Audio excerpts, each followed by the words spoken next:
One of my earliest sentient memories, back when I was starting to come out of autopilot and beginning to realize that Rice Krispies were made with real rice, is asking my cousin why people buy new games of a series when they already have one. Case in point, and my example, was Grand Theft Auto Vice City. To me, you were still just a guy, stealing cars and riding them around while you shoot at people. No different from the previous game in GTA 3. Well, 8-year-old me, you'd be disappointed because I'm still not sure. This video will be a bit rambly as I try to think about why anyone would want to buy GTA 6, but don't get me wrong though, I'm still hype as hell. I, like many others, love this series, but I can pretty clearly see why people stay away from buying them. People who don't play GTA tend to think, it's the games where you shoot at random civilians before running them over with a car you stole, which isn't entirely wrong. That's the way you want to spend your time in the game, then it's just as valid as going through the story. But Grand Theft Auto is all about the sandbox experience, where you can do whatever you want.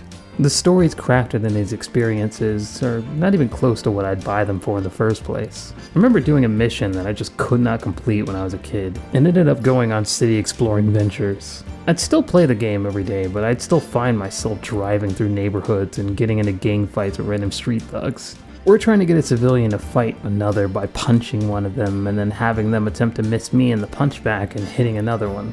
You know, the kind of diggery I imagine the average New Yorker does on a daily basis. The dialogue for the NPC in these games are genuinely the best thing about it too. Come back here! I got the board on my side, asshole! Yeah, just the fun stuff you hear while walking around the city.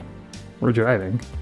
Even just a casual drive to the country in San Andreas has such an amusing atmosphere, as the NPCs are just as hilarious with a country twist on top of their wacky dialogue. There were points in my stupid young brain where I would just navigate around the city better than I would my own backyard. Just hopping into cars and playing mini games and going on dates with my girlfriend and going to work out at the gym and then going to work. I was living a full life by the age of 13 thanks to these games. Not that I should have been playing them at that age. And you wouldn't believe the look on my face as I was driving through areas of the previous game in Grand Theft Auto 5. The feeling was legitimately like driving through my hometown and seeing how much it aged. The same goes for whenever I just go back and listen to these radio stations. God, even the music was nostalgic.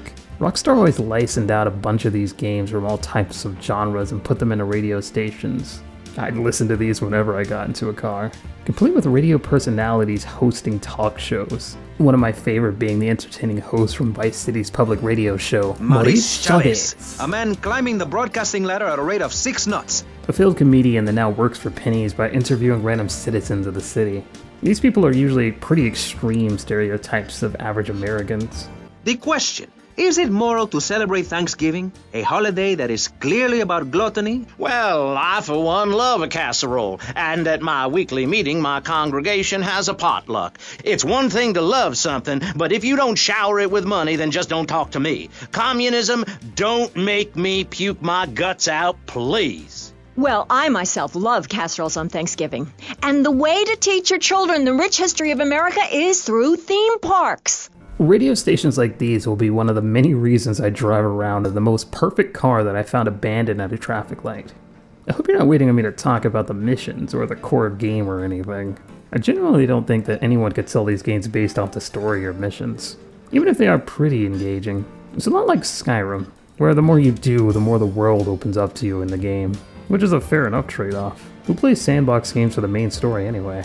I'm honestly pretty curious about GTA 6 though.